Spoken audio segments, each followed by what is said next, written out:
From a deadly pandemic to a global movement for racial justice, the year 2020 has certainly experienced its fair share of world-shifting events.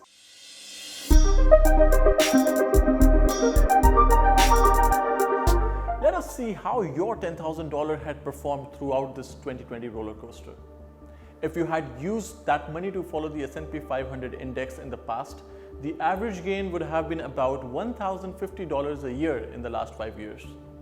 Now, it's time to see how 2020 shapes up. From the beginning of the year, investors start getting clues of what lies ahead. US equities reach all-time highs, and the big topics are global trade and Brexit. It's January 10, and you are reading that China has announced 59 cases of a new coronavirus disease. Both the World Health Organization and the Chinese authorities say it does not transmit readily between people. Later in the month, however, cases are reported around Asia and US. Now, market starts to take notice. By January 23rd, investors are on the edge and nervous.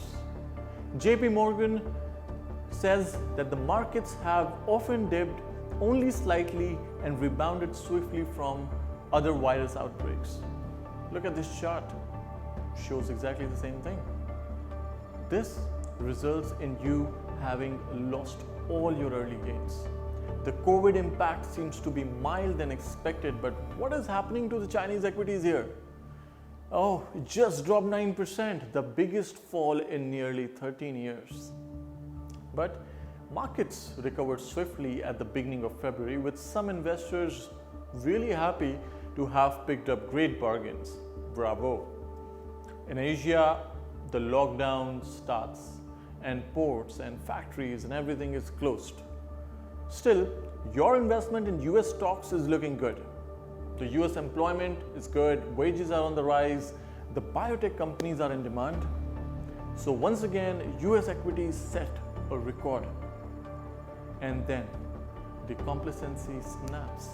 The trigger, Italy. The country starts shutting down and cancelling events. Suddenly, for investors in the US and Europe, the virus feels closer to home. Stocks take the biggest dive since 2008. Travel stocks take the biggest hit since 9/11, and US government bonds start flying as investors scramble for safety. Here's a notification on your phone. Check this. What is it? That's right. Trump just tweeted, "Stock market starting to look very good to me." And that's what his tweet is. Look at this chart showing airline stocks which took the biggest hit since 9/11 attacks. In 1 week, the S&P 500 tumbles 12%, dropping into a correction, a more than 10% fall from a recent high, putting your $10,000 at $9,143 now. Well, there's stress. March has started. Banks and investors are preparing to send everyone, including traders, to work from home. No one really knows if the trading infrastructure will cope. And then the central bank fights back, and it begins. The US Federal Reserve announces a rare emergency rate cut. Normally that would boost your stock holdings, but this time the stock markets are not buying it. The depth of concern is evident in the US government bond market, which is in hot demand, pushing prices so high that a 10-year yield sink below 1% for the first time. Just as fragility starts to build in both stocks and bonds, a curveball arrives from the oil market, which has already dropped by a third since January after the virus hammered demand. On March 9th, oil crashes by 30% within seconds, the biggest drop since the Gulf War in 1991 after Saudi Arabia starts a price war with Russia. S&P 500 suffers its worst day since the financial crisis in December 2008, down by 7.6% and triggering circuit breakers. On March 11th, the Bank of England starts with a powerful package of measures, including an unscheduled rate cut, the very first since 2008. Again, the Fed acts, expanding its intervention in short-term lending markets for the second time in a week. 12th March, the day of peak fear, and again, the Fed pledges to pump trillions of dollars into the financial system. The European Central Bank also rolls out a package of measures. But then comes a crucial misstep.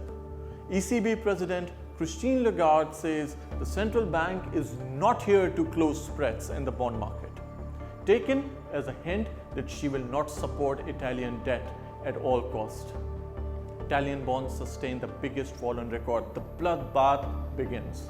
The S&P 500 suffers the worst day since the 1987 Black Monday market crash, and you have lost nearly a quarter of your initial $10,000 investment. Adding to the storm, Donald Trump, who announces a ban on flights from Europe. By this point, daily double-digit declines in stock markets around the world have become the norm, and corporate bonds become impossible to trade. And then we hit the point of peak fear. The reason? The government bond market. Treasuries first become hard to trade, and then it starts falling. Ordinary investors and savers want their money back out of the markets and really fast. But the firms that manage their money can't keep up with the demand. The Fed acts yet again on March 15th with an emergency Sunday night move ahead of the market opening, slashing rates to zero and pledging to buy bonds in huge volumes. But it is still not enough. Short-term lending markets are frozen and stocks are in free fall.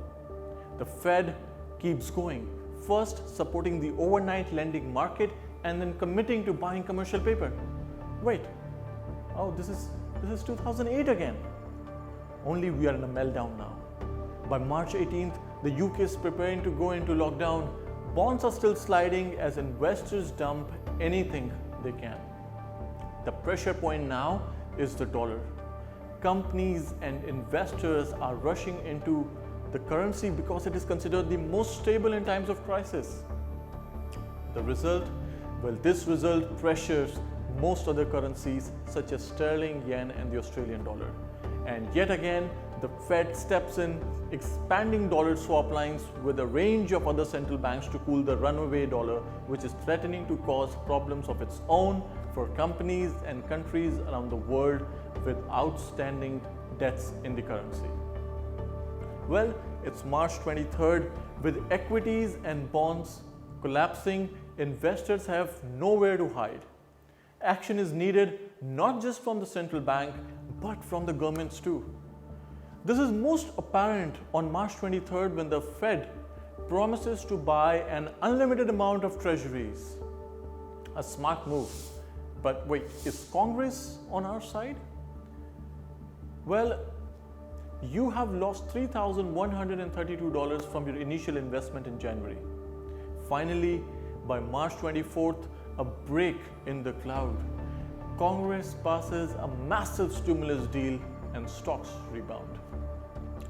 The rally goes on for days. The shock is over.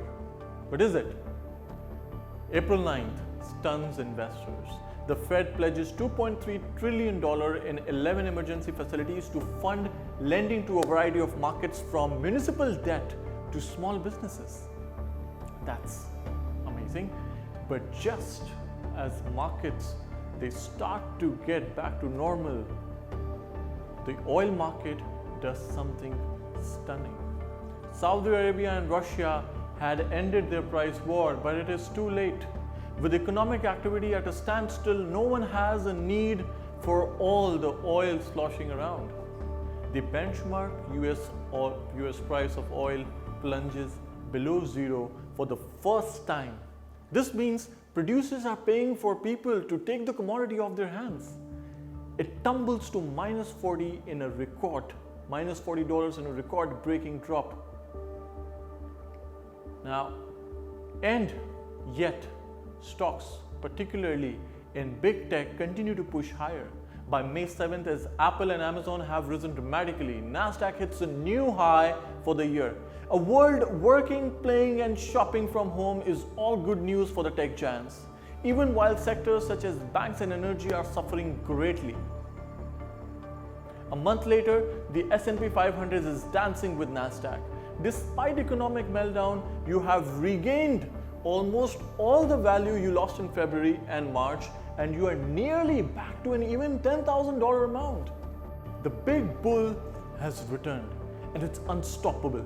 It simply cannot be stopped no matter how bad the corporate earnings, the economy or the virus.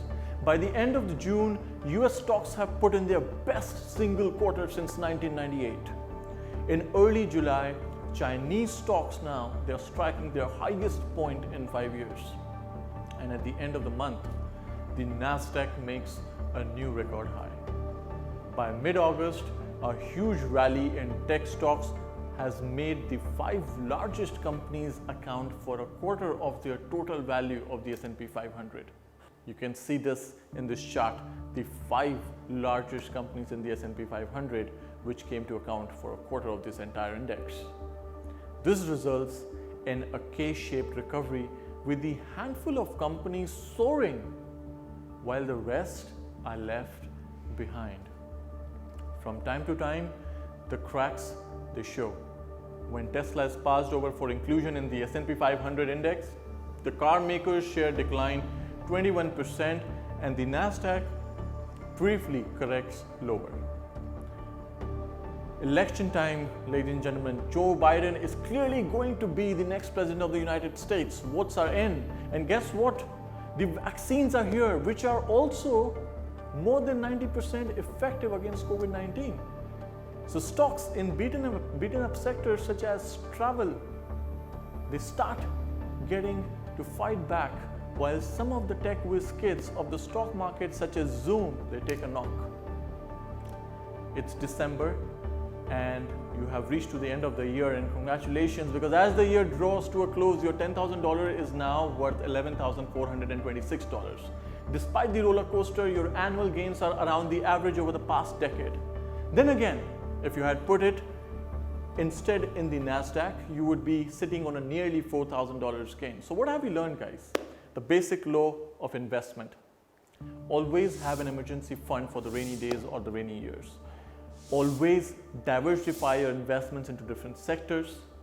Define your risk and never over leverage. And last but not the least, with every volatility comes a lot of opportunity. Thank you so much for watching this video. To keep yourself updated about the latest happenings in the world of financial markets, subscribe to this channel. To know more about our webinars happening in the month of January, please log on to www.century.ae. My name is Yogesh and you have a great day ahead.